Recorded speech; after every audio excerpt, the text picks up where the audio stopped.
Assalamualaikum warahmatullahi wabarakatuh. Waalaikumsalam warahmatullahi wabarakatuh. Perkenalkan, nama saya Syifa Atika. Di sini saya selaku moderator untuk kelompok yang presentasi pada hari ini. Nah, tadi kan sudah menyimak video, jadi untuk teman-teman yang ingin bertanya, dipersilahkan.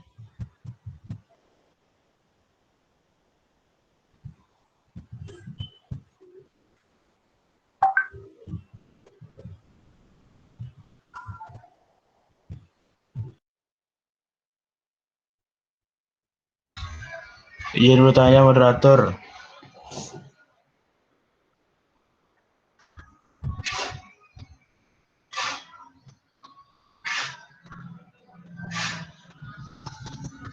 Ya, dipersilahkan. Baik, terima kasih sebelumnya kepada moderator. Perkenalkan, nama saya Iril Sapuan dari kelompok 2 materi 4. Ingin bertanya kepada kelompok, bisakah kelompok memberikan contoh bagaimana supervisi klinis bagi peningkatan profesionalisme seorang guru gitu? Apa contohnya gitu? Mungkin itu saja moderator.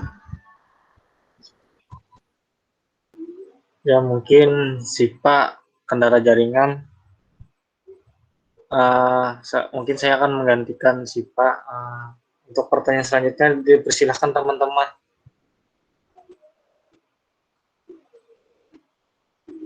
Izin bertanya moderator. Pertanyaan ada ulang harus. Ya, dipersilahkan teman. Ya, dipersilahkan. Ya, dipersilahkan yang ingin bertanya untuk membacakan pertanyaannya pada kelompok. Ya, terima kasih. Izin bertanya kepada kelompok 1. Saya Lin Suharyani dari kelompok 2. Di makalah dijelaskan, menurut Bula, supervisi klinis merupakan suatu proses bimbingan kepada guru yang bertujuan untuk membantu pengembangan profesional guru. Berdasarkan prinsipnya, kepala sekolah menjadikan pedoman prinsip untuk melaksanakan kegiatan supervisi klinis. Nah, jadi pertanyaan saya, bagaimana upaya kepala sekolah dalam mengatasi supervisi klinis untuk guru tersebut? Terima kasih, moderator. Untuk pertanyaan dari saudari Elin Suharyani, apakah bisa dipahami kelompok? Bisa, moderator. Bisa, moderator. Oke, terima kasih kelompok. Untuk pertanyaan Heru Sapuan, bisa saja diulang. Dipersilahkan Heru Sapuan. Iya dah. Bismillahirrahmanirrahim. Assalamualaikum warahmatullahi wabarakatuh. Selamat siang teman-teman juga dari kelompok. Perkenalkan, nama saya Iril Sapuan dari kelompok 2 materi 4. Izin bertanya. Pertanyaan. Nah, bisakah kelompok memberikan contoh bagaimana supervisi klinis bagi peningkatan profesionalisme seorang guru? Kayak apa contohnya? Bisakah kelompok memberikan seperti itu, moderator? Mungkin saja moderator, saya kembalikan kepada Anda. Yang terhormat. Terima kasih kepada saudara Heru Sapuan atas penyampaiannya sangat baik pertanyaannya. Untuk itu kelompok apakah bisa memahami pertanyaan dari saudara Heru Sapuan? Bisa, moderator. Terima kasih kelompok. Untuk teman-teman dipersilakan lagi untuk bertanya untuk sesi 1. Ya, kedengaran lah berhubung Sipa jaringannya loh. Kita lanjut ke pertanyaan ketiga. Silahkan.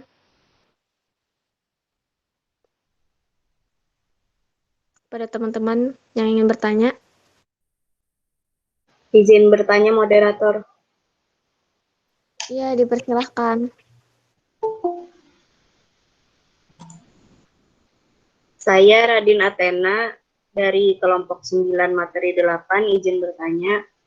Pada makalah banyak disebutkan mengenai supervisor. Lalu untuk menjadi supervisor, adakah prinsip-prinsip yang harus dipenuhi sebagai supervisor? Jika ada, tolong jelaskan. Itu saja yang dapat saya sampaikan. Terima kasih banyak.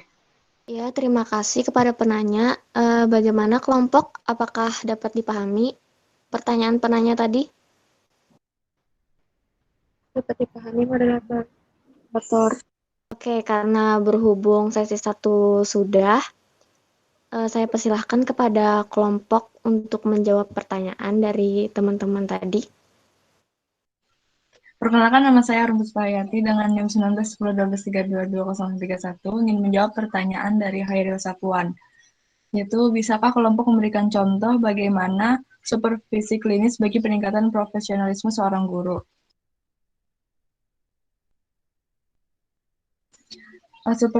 Supervisi klinis sendiri dianggap merupakan jawaban untuk mengatasi permasalahan guru dalam pembelajaran. Supervisi klinis sama halnya dengan mendiagnosis orang sakit, maka guru juga mendapatkan diagnosis dalam proses belajar mengajar. Nah, diagnosis tersebut dilakukan untuk menemukan aspek-aspek mana yang membuat guru itu tidak dapat mengajar dengan baik. Kemudian aspek-aspek tersebut diperhatikan satu persatu secara intensif. Dalam supervisi klinis, cara pemberian obatnya dilakukan setelah supervisor mengadakan pengamatan secara langsung terhadap cara guru mengajar dengan menggunakan diskusi balikan atau supervisor dan guru yang bersangkutan. Contohnya ingin mengadakan supervisi klinis di SD, maka bisa dilaksanakan dengan tiga tahap, yaitu yang pertama, tahap perencanaan yang merupakan pembicaraan awal antara kepala sekolah dengan guru yang akan melakukan kegiatan supervisi klinis. Tahap kedua yaitu pelaksanaan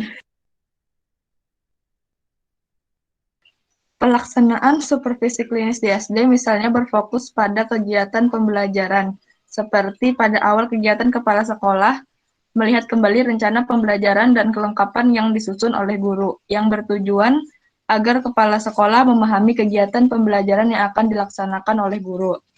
Dan yang terakhir, tahap ketiga, yaitu umpan balik. Kegiatan umpan balik berisi kegiatan menyampaikan hal-hal yang tercatat dalam instrumen penilaian yang sudah disiapkan. Kemudian kegiatan dilanjutkan dengan supervisi sharing dengan guru terkait perasaan guru, sehingga guru merasa diperhatikan dan dibimbing. Supervisi memberikan penguatan terhadap kegiatan pembelajaran guru di kelas. Supervisor menyampaikan secara terbuka kelebihan dan kekurangan guru. Dan supervisor mendiskusikan solusi dari kekurangan yang dilakukan guru dengan tujuan agar kelemahan guru dapat teratasi. Mungkin itu saja dari saya. Ada tambahan dari teman saya. Terima kasih.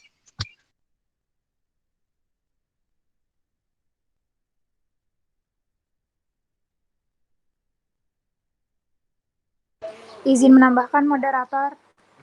Ya, dipersilahkan. Perkenalkan, nama saya Siti Nurbidasari Alia. Di sini saya akan menambahkan jawaban dari teman saya untuk pertanyaan Hairil tadi. Jadi kegiatan supervisi klinis di SD yang dilakukan kepala sekolah itu bertujuan agar meningkatkan profesionalisme guru, tetapi peningkatan ini juga harus dimulai dengan kemauan atau ingin belajar pada guru, sehingga guru sendiri terdorong untuk meningkatkan diri sendiri dalam profesinya, supaya dapat tercermin dari kemampuan guru dalam melaksanakan tugas mengajar, baik pengetahuan, keterampilan, maupun sikap profesionalismenya. Upaya lain yang dapat dilakukan untuk meningkatkan profesionalisme guru ini adalah dengan cara yang pertama, kunjungan kelas untuk mengetahui keadaan kelas secara langsung selama proses belajar mengajar. Yang kedua, percakapan pribadi untuk berkomunikasi dengan para guru secara langsung. Yang ketiga, bisa mengirim guru mengikuti pelatihan atau seminar. Dan yang keempat, memotivasi serta membangkitkan semangat guru dalam belajar mengajar kepada siswa. Terima kasih, itu saja dari saya.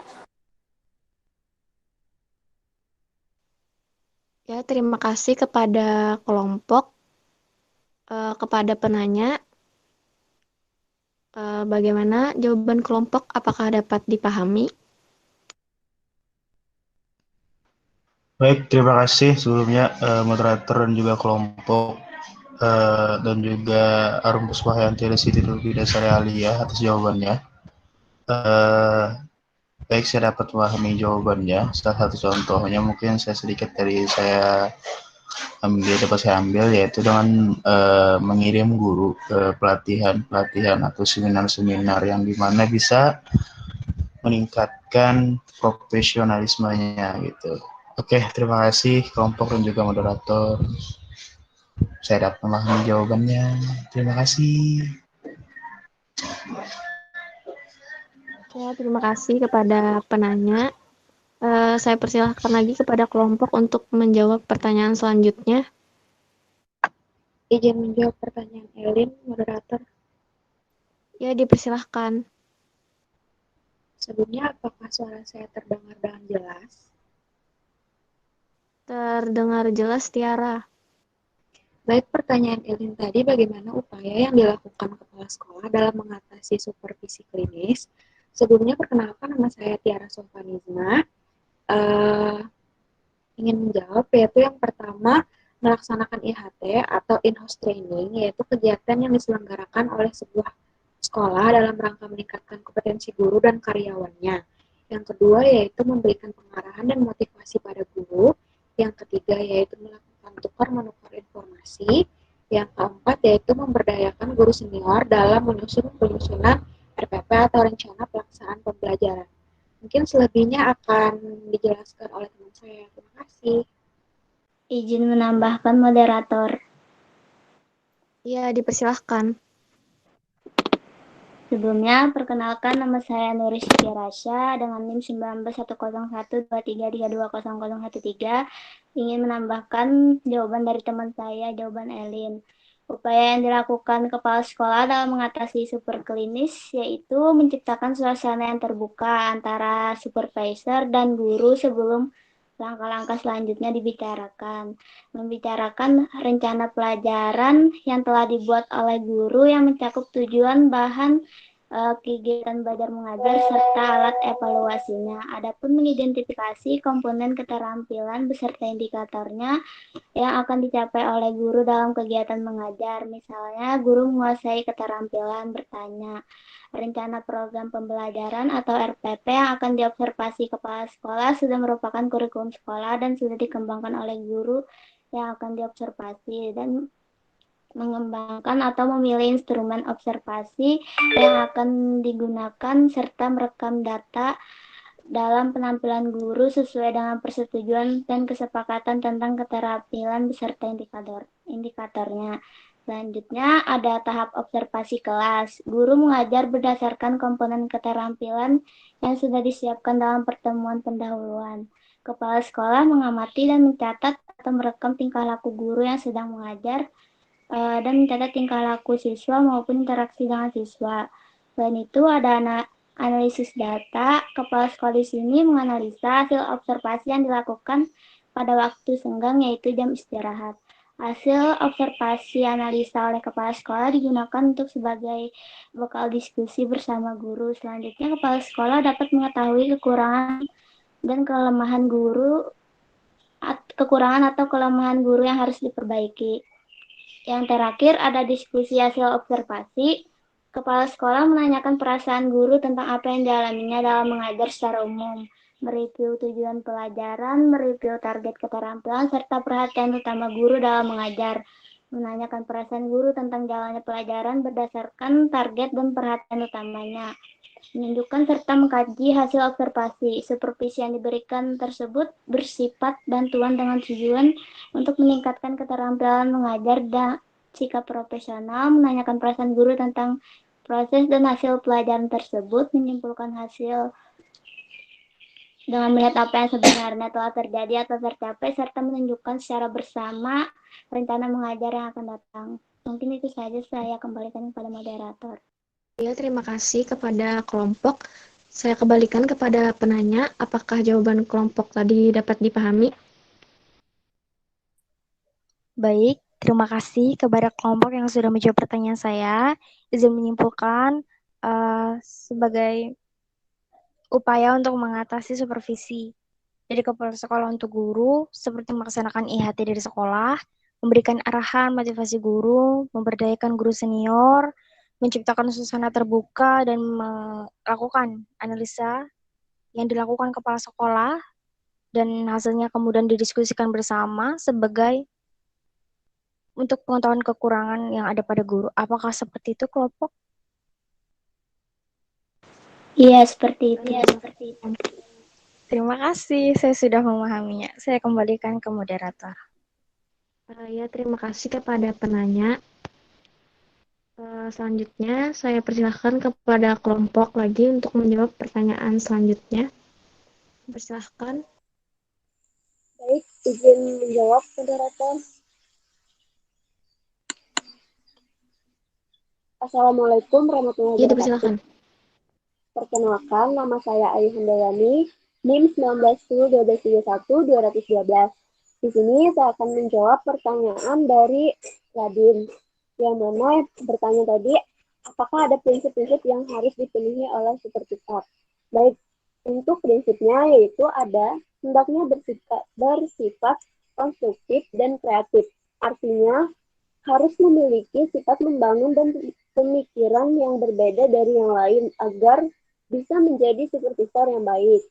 Selanjutnya, harus selalu memperhitungkan kesanggupan, sikap, dan mungkin prasangka guru atau pegawai sekolah. Artinya, sebelum jadi supervisor, harus diperhitungkan kesanggupannya terlebih dahulu, dan juga kesanggupan tentang sikap dan mungkin prasangka guru atau pegawai sekolah. Selanjutnya, harus didasarkan atas hubungan profesional, bukan atas dasar hubungan pribadi. Artinya, yang menjadi supervisor itu harus bisa profesional saat melakukan supervisi klinis. Tidak boleh mendasari hubungan dengan hubungan pribadi. Misalnya, yang disupervisi klinis itu saudaranya. Tetap supervisor tidak boleh melakukannya seperti layaknya dengan saudara. Ternyata, yang dilakukan oleh supervisor itu adalah hubungan profesional, bukan hubungan pribadi. Selanjutnya, supervisi tidak boleh terlalu cepat mengharapkan hasil dan tidak boleh lepas merasa kecewa. Artinya, supervisor tidak boleh terlalu cepat mengharapkan hasil saat melakukan supervisi klinis dan juga tidak boleh merasa lekas kecewa saat hasil yang diinginkan pada saat supervisi klinis belum terpenuhi. Selanjutnya, supervisi tidak bersifat mendesak atau otoriter. Artinya saat melakukan supervisi klinis, jangan mendesak orang yang disupervisi untuk menjawab pertanyaan yang diajukan. Selanjutnya, supervisi tidak boleh bersifat mencari kesalahan dan kekurangan. Artinya saat melakukan supervisi klinis tidak boleh bersifat mencari kesalahan dan kekurangan dari yang disupervisi, karena itu dapat membuatnya merasa tidak nyaman. Dan supervisi harus didasarkan pada keadaan yang real dan sebenarnya. Tidak boleh dilakukan jika keadaan tidak real dan sebenarnya. Dan yang terakhir, supervisi harus sederhana dan informal dalam pelaksanaannya. Artinya saat melakukan supervisi tidak formal dan boleh dilakukan misalnya di luar ruangan seperti di kafetarian agar suasana tidak terlalu canggung saat supervisi berlangsung. Selanjutnya akan dilanjutkan oleh teman saya. Saya izin menambahkan lagi, moderator. Ya, dipersilahkan. Baik, perkenalkan nama saya Siti Nurbidasari Alia. Di sini saya akan menambahkan jawaban dari teman saya. Adapun prinsip yang harus dipenuhi dalam supervisi adalah yang pertama, pengawas harus menjauhkan diri dari sifat otoriter, artinya di mana ia bertindak sebagai atasan dan kepala sekolah atau guru sebagai bawahan. Yang kedua, supervisi harus mampu menciptakan hubungan kemanusiaan yang harmonis. Hubungan kemanusiaan yang harus diciptakan harus bersifat terbuka, kesetiakawanan, dan informal. Yang ketiga, supervisi harus dilakukan secara berkesinambungan. Artinya, supervisi bukan tugas bersifat sambilan yang hanya dilakukan sewaktu-waktu jika ada kesempatan. Selanjutnya, supervisi harus demokratis. Artinya, di sini supervisor tidak boleh mendominasi pelaksanaan supervisi tersebut. Titik tekan supervisi yang demokratis adalah aktif dan kooperatif. Selanjutnya, program supervisi harus integral. Di dalam setiap organisasi pendidikan terdapat bermacam-macam sistem perilaku dengan tujuan yang sama, yaitu tujuan pendidikan. Nah, selanjutnya supervisi harus komparatif. Program supervisi harus mencakup keseluruhan aspek, karena hakikatnya suatu aspek pasti terkait dengan aspek lainnya. Selanjutnya, supervisi harus konstruktif. Supervisi di sini bukanlah sekali-kali untuk mencari kesalahan-kesalahan guru. Yang terakhir, supervisi harus objektif dalam menyusun, melaksanakan, dan mengevaluasi keberhasilan program. Supervisi harus objektif. Objektivitas di sini dalam menyusun program berarti bahwa program supervisi itu harus disusun berdasarkan persoalan dan kebutuhan nyata yang dihadapi oleh sekolah tersebut. Mungkin itu saja yang dapat saya sampaikan. Saya kembalikan ke moderator. Iya, kepada penanya, bagaimana jawaban kelompok tadi? Baik, dari jawaban kelompok di sini tadi disebutkan sudah ada 16 prinsip. Izin menyimpulkan antara lain ada supervisi membangun dengan sifat kemanusiaan dan menjalankannya tanpa sikap otoriter. Baik, itu saja yang dapat saya sampaikan. Terima kasih banyak kelompok atas jawabannya.